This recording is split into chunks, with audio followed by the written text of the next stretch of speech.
Hello students, आज हम कोशिका विज्ञान के सेकंड पार्ट को स्टार्ट करने जा रहे हैं। पिछली क्लास जो हमारी पहली क्लास थी कोशिका विज्ञान से हमने स्टार्ट किया था और उसके अंदर आपने आपको कोशिका की संरचना के बारे में बताया था, कोशिका की खोज के बारे में बताया था कि कोशिका की खोज किसने की थी। मैंने आपको 3 क्वेश्चन बताए। अगर सीधा आपको पूछा जाए कि कोशिका की खोज किसने की तो आपका आंसर क्या आएगा? Robert Hooke. अगर आपको पूछा जाए जीवित कोशिका की खोज किसने की तो आपका आंसर क्या आएगा? ल्यूवेनहॉक। और अगर आपको पूछा जाए कि मृत कोशिका की खोज किसने की तो भी आपका आंसर क्या आएगा? Robert Hooke. यानी सिर्फ कोशिका की खोज और मृत कोशिका की खोज पूछा जाए तो आपका आंसर होगा रॉबर्ट हुक। लेकिन अगर आपको जीवित नाम दिख जाए तो आपका आंसर क्या होगा? ल्यूवेनहॉक, जिसने एनीमेक्यूल यानी दांतों के मेल में कोशिका की देखा था सबसे पहले। उसके बाद हमने कोशिका की संरचना के बारे में पढ़ा था।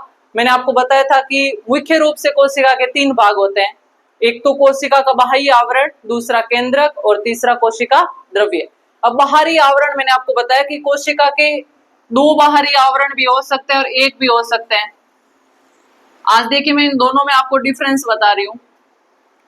एक तो मैं ऐसी कोशिका बना रही हूं जिसके अंदर 2 बाउंड्री हो,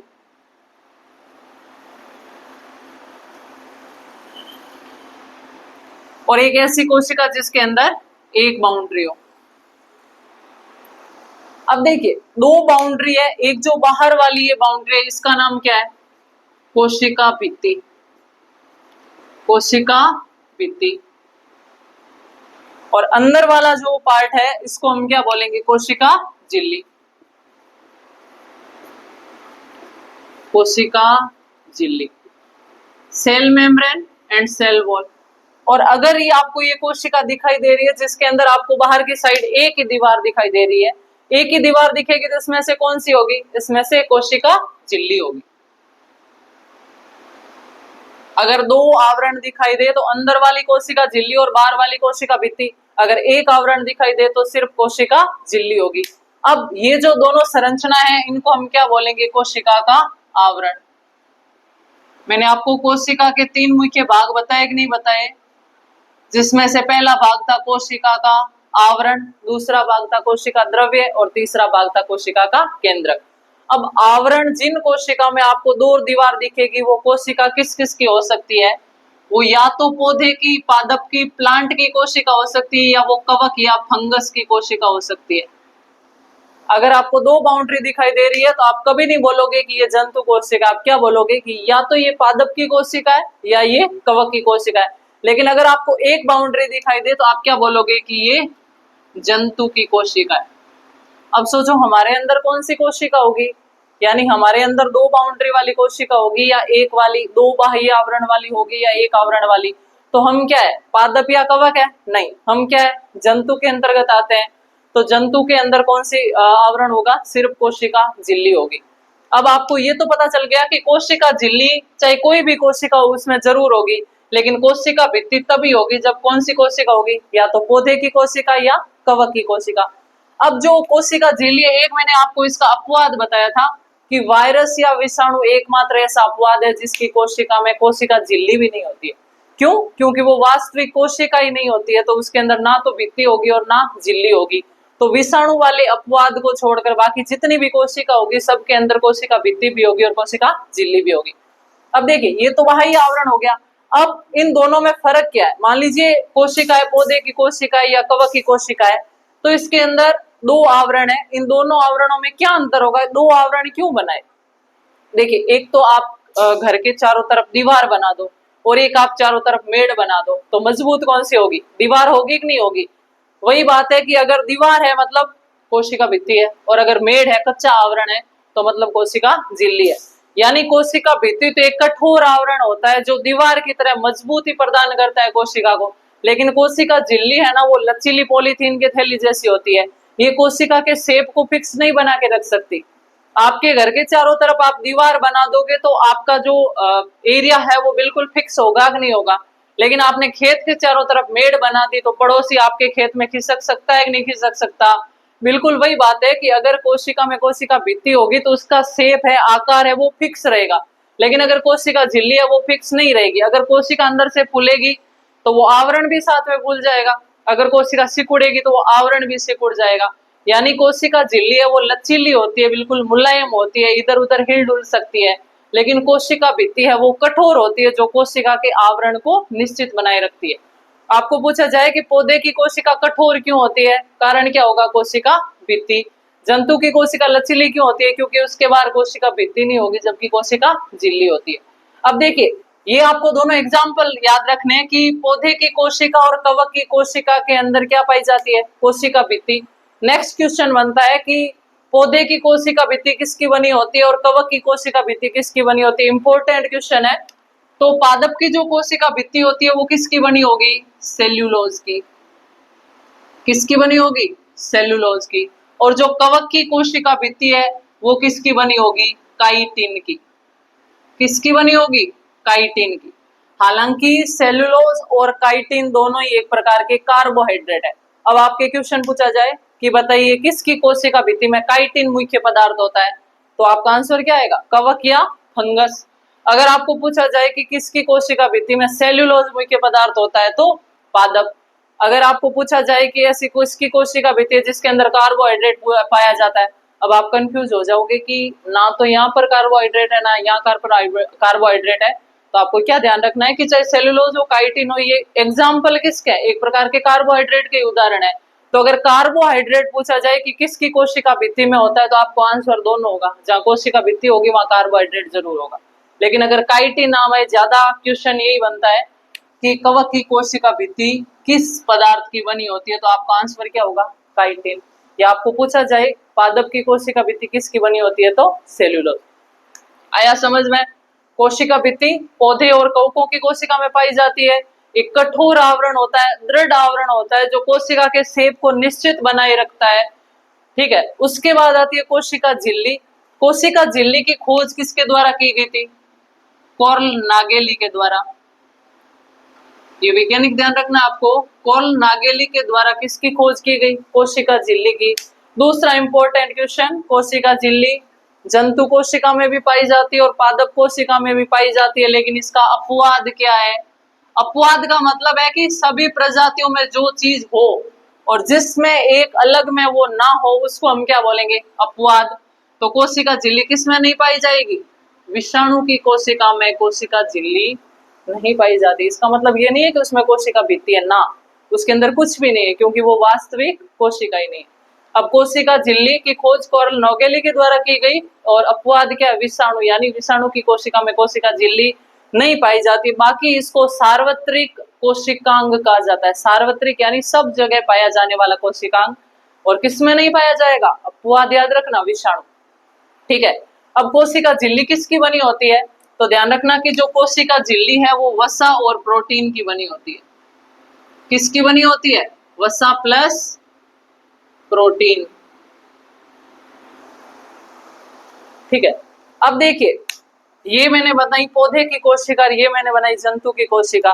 एक आगे का डिफरेंस, अभी मैंने कोशिका आवरण के बारे में आपको विस्तार से बढ़ा दिया। दो प्रकार के आवरण, भित्ति और झिल्ली। भित्ति पौधे और कवक में, कवक की काइटिन की, पादप की सेल्यूलोज की। कोशिका झिल्ली सभी कोशिकाओं में पाई जाती है। अपवाद है विषाणु की कोशिका, ऐसी कोशिका है जिसमें कोशिका झिल्ली भित्ति कुछ भी नहीं पाई जाती है। कोशिका झिल्ली किसकी बनी होती है, वसा और प्रोटीन। कोशिका झिल्ली की खोज किसके द्वारा की, कॉर्ल नागेली के द्वारा। अब देखिए, ये जो वसा और प्रोटीन है, ये किस प्रकार कोशिका झिल्ली के अंदर व्यवस्थित रहते हैं, तो इसके लिए मैं आपको बताती हूं कि जो वसा और प्रोटीन है, ये व्यवस्थित रहने का एक तरीका होता है।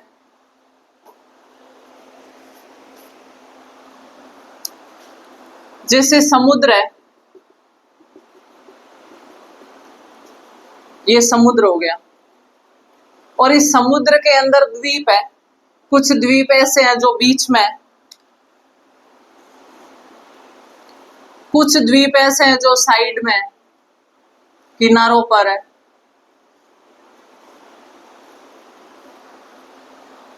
अब आपको ये जो संरचना दिखाई दे रही है, द्वीप और समुद्र, जो समुद्र का जल है इसकी तुलना किससे की गई, वसा से। और ये जो द्वीप है इसको क्या बोला गया, कोशिका झिल्ली के पाए जाने वाले प्रोटीन। तो ये जो वैज्ञानिकों ने इसको बोला था एक दो वैज्ञानिक आए थे, एक था सिंगर और एक था निकलसन। सिंगर व निकलसन, ये दो वैज्ञानिक थे। इन्होंने कोशिका झिल्ली की संरचना का जब अध्ययन किया तब उन्हें पता चला कि हाँ, कोशिका झिल्ली के अंदर प्रोटीन और वसा है वो इस प्रकार व्यवस्थित रहते हैं कि वसा पूरी फैली हुई है और उसके अंदर प्रोटीन कहीं कहीं पर बिखरा हुआ है। जिस प्रकार समुद्र के अंदर द्वीप रहते हैं, कुछ बीच में समुद्र के और कुछ किनारों पर, उसी प्रकार कोशिका झिल्ली के अंदर वसा और प्रोटीन व्यवस्थित रहते हैं कि वसा सब जगह फैली हुई है जबकि प्रोटीन कुछ साइड में और कुछ बीच में। तो इस आधार पर इन्होंने जो कोशिका झिल्ली की संरचना का सिद्धांत दिया उसका नाम क्या था? तरल मोज़ेक सिद्धांत। क्या नाम था? तरल मोज़ेक सिद्धांत, फ्लूइड मोज़ेक थ्योरी। आपको क्वेश्चन पूछा जाए कि कोशिका झिल्ली किस किस की बनी होती है, तो प्रोटीन और वसा। दूसरा क्वेश्चन आएगा कि कोशिका झिल्ली का सिद्धांत किसने दिया था, तो सिंगर व निकलसन ने। कोशिका झिल्ली का सिद्धांत कौन सा था? तरल मोज़ेक सिद्धांत। बस 3 ही पॉइंट याद रखने आपको। संरचना याद रहे तो बढ़िया बात है, नहीं रहे तो कोई जरूरी नहीं है। 3 पॉइंट याद रखना। कोशिका झिल्ली किसकी बनी होती है? वसा और प्रोटीन की। कोशिका झिल्ली का सिद्धांत कौन सा है? तरल मोज़ेक सिद्धांत। और कोशिका झिल्ली का यह सिद्धांत किसके द्वारा दिया गया? सिंगर व निकलसन के द्वारा। तो कोशिका भित्ति के बारे में डिस्कस हो गया, कोशिका झिल्ली के बारे में डिस्कस हो गया, यानी कोशिका के जो दोनों बाह्य आवरण थे उनके बारे में हमने पढ़ लिया। अब हम पढ़ते हैं कोशिका के केंद्रक के बारे में।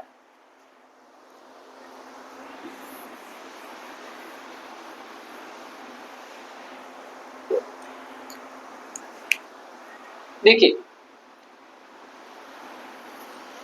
एक तरफ मैं बना रही हूं पौधे की कोशिका और एक तरफ मैं बना रही हूं जंतु की कोशिका। अंतर कैसे आएगा? ये आ गया अंतर।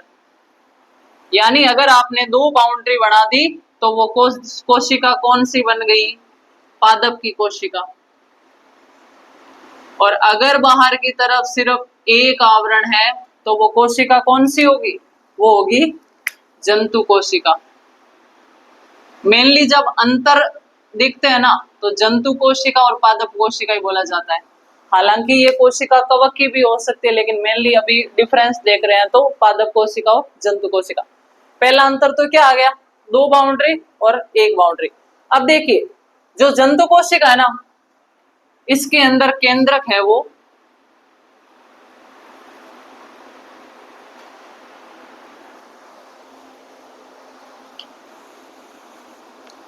जंतु कोशिका के अंदर केंद्रक बीच में रहेगा और पादप कोशिका के अंदर केंद्रक है वो साइड में रहेगा। अब ये डिफरेंस क्यों आया? क्योंकि पादप कोशिका का जो अधिकांश भाग है ना वो खाली रहता है। ये इतना भाग है वो पादप कोशिका के अंदर खाली रहेगा। देखिए, और इस भाग को हम क्या बोलते हैं? रिक्तिका या वैक्यूल। रिक्तिका, रिक्त स्थान, घेरे हुए जो पुट्टिका रहते हैं उसको हम क्या बोलेंगे? रिक्तिका।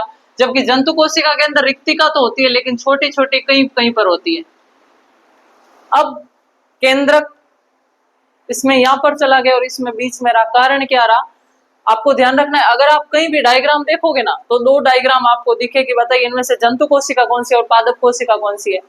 तो पहले तो आपको बाहर की बाउंड्री अगर दिख जाए तो ठीक है, 2 है तो पादप कोशिका, 1 है तो जंतु कोशिका। ये ना दिखे तो अगर केंद्रक या साइड में खिसका हुआ होना, ऐसे जैसे धक्का देके किसी ने साइड में कर दिया हो, कॉर्नर में कर दिया हो, तो वो पादप कोशिका है। और अगर केंद्रक बिल्कुल बीच में बैठा हुआ है तो वो जंतु कोशिका है। कारण क्या है? पादप कोशिका में केंद्रक एक किनारे पर रहता है। क्यों? क्योंकि इसके अंदर रिक्तिका रहती है बीच के अंदर, जो ज्यादातर पादप कोशिका का स्थान है वो कवर कर लेती है।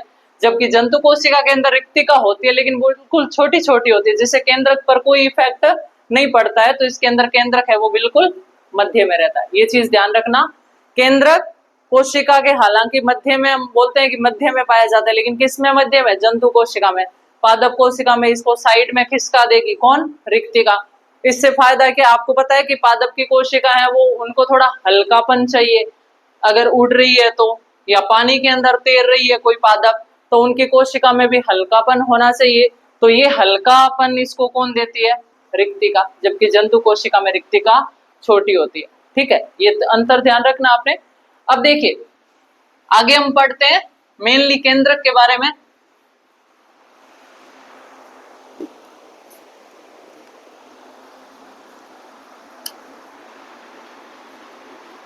केंद्रक या न्यूक्लियस,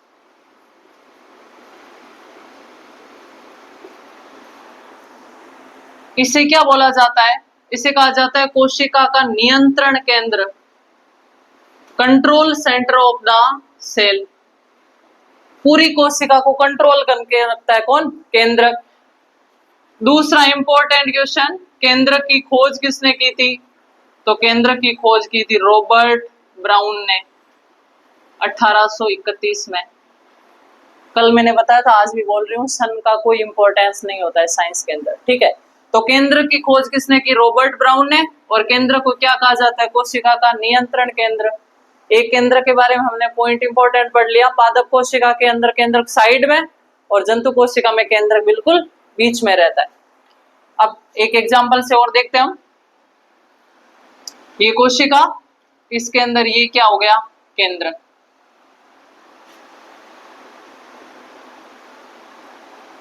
और केंद्र के ऊपर खुद की एक और झिल्ली होती है, जैसे कोशिका की झिल्ली होती है वैसे ही केंद्र की खुद की एक और झिल्ली होती है, और जिसे हम क्या बोलेंगे? केंद्रक झिल्ली। इसे हम क्या बोलेंगे? केंद्रक झिल्ली। अब देखिए, मैंने आपको कल बताया था कि कोशिका के अंदर बहुत सारे अन्य पार्ट्स होते हैं, अन्य अंग होते हैं, जैसे राइबोसोम, गोल्जिका, लाइसोसोम, माइटोकॉन्ड्रिया, अंतःप्रद्रव्य जालिका, गुणसूत्र, केंद्रिका। ये सारी चीजें आपको याद ना करके आपको स्थान पता होना चाहिए कि कौन सा भाग कहां पर है, लेकिन आप ये नहीं बता सकते कि फिक्स अंदर है बाहर है। तो आपको जो कम है वो याद कर लो। यानी जो कोशिका का केंद्र है ना, इसके अंदर दो प्रकार की चीजें पाई जाती है। एक तो इसके अंदर होगी इस प्रकार की संरचना जिसको हम बोलेंगे केंद्रिका। क्या बोलेंगे? केंद्रिका। और एक इसके अंदर धागे जैसी संरचनाएं होती है जिसको हम क्या बोलेंगे? गुणसूत्र। क्या बोलेंगे? गुणसूत्र। दो चीजों को याद कर लो और उनको कहां पर डाल दो? केंद्रक के अंदर। और बाकी चीजों को आप कहां पर डाल दो? कोशिका द्रव्य के अंदर। आपको पूछा जाए माइटोकॉन्ड्रिया कहां पाया जाता है? कोशिका द्रव्य में। राइबोसोम कहां पाया जाता है? कोशिका द्रव्य में। गुणसूत्र कहां पाए जाते हैं? केंद्रक के अंदर। केंद्रिका कहां पाई जाती है? केंद्रक। यानी दो चीजें याद कर लो, गुणसूत्र और केंद्रिका। ये दोनों तो होंगे केंद्रक के अंदर और बाकी सब बाहर। बाहर क्या है? कोशिका द्रव्य। मैंने आपको तीन चीजें बताई कोशिका के मुख्य भाग। बाहर की बाउंड्री, सबसे अंदर केंद्रक, और बीच में जो लिक्विड पार्ट पाया जाता है उसको हम क्या बोलेंगे? कोशिका द्रव्य। अब अन्य जो अंग है उनमें से, अन्य अंगों में से दो तो किसके अंदर घुस गए? केंद्रक के अंदर। एक तो केंद्रिका घुस गई और एक क्या घुस गया? गुणसूत्र। बाकी जो भी भाग होंगे, राइबोसोम है, लाइसोसोम है, अंतःप्रद्रव्य जालिका है, रिक्तिका है, ये सारे कहां पर पाए जाएंगे? कोशिका द्रव्य के अंदर। तो केंद्र के बारे में ये मोटी मोटी बातें हुई। केंद्रक को कोशिका का नियंत्रण केंद्र कहा जाता है, कंट्रोल करता है पूरी कोशिका का, सारी क्रिया इसके अंदर होती है। जैसे आपको पता है कोशिका विभाजन होता है तो गुणसूत्रों के द्वारा होता है। कोई भी आनुवंशिक जीन आगे जाता है तो गुणसूत्रों के माध्यम से ही जाता है। तो सारी जो एक्टिविटी है उसका कंट्रोल कौन करता है? केंद्र करता है। इसलिए इसे कोशिका का नियंत्रण केंद्र कहते हैं। दूसरा इंपॉर्टेंट क्वेश्चन कई बार पूछा गया है, बताइए कोशिका के केंद्र की खोज किसने की? तो आपका आंसर क्या आएगा? Robert brown. ये ज्यादा डीपली इतना, हालांकि कंपटीशन एग्जाम के अंदर जनरल साइंस आती है वहां नहीं पूछते, लेकिन फिर भी आपको ध्यान रखना है कि केंद्रिका और गुणसूत्र दो कोशिकांग ऐसे हैं जो केंद्र के अंदर पाए जाते हैं, और बाकी जितने भी भाग है वो सारे कहां पर होंगे? कोशिका द्रव्य के अंदर। अब देखिए नेक्स्ट हम पढ़ते हैं, आपने दो नाम सुना होगा, प्रोकैरियोटिक कोशिका और यूकैरियोटिक कोशिका। तो ये कोशिकाएं क्या होती है?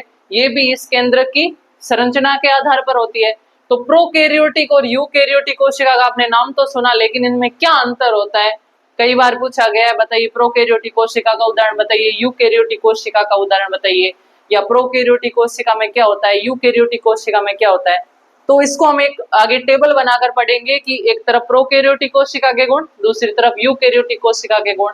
और इसको हम केंद्र के साथ क्यों पढ़ रहे हैं, क्योंकि आगे मैं आपको पढ़ाऊंगी तब पता चल जाएगा कि हाँ वास्तव में उनके अंदर अंतर किस में आ रहा है, केंद्र की संरचना में आ रहा है। इसलिए हम प्रोकैरियोटिक और यूकैरियोटिक कोशिका को केंद्र के साथ पढ़ेंगे। तो आज की क्लास स्टूडेंट्स हमारे यहीं तक रहेगी। नेक्स्ट क्लास के अंदर मैं आपको प्रोकैरियोटिक और यूकैरियोटिक कोशिका के बारे में पढ़ाऊंगी। मैं आपके छोटे छोटे पार्ट्स के अंदर आपको क्लासें अवेलेबल करवा रही हूँ, क्योंकि एक साथ पढ़ते हैं तो स्टूडेंट भी थोड़ा बोर हो जाता है।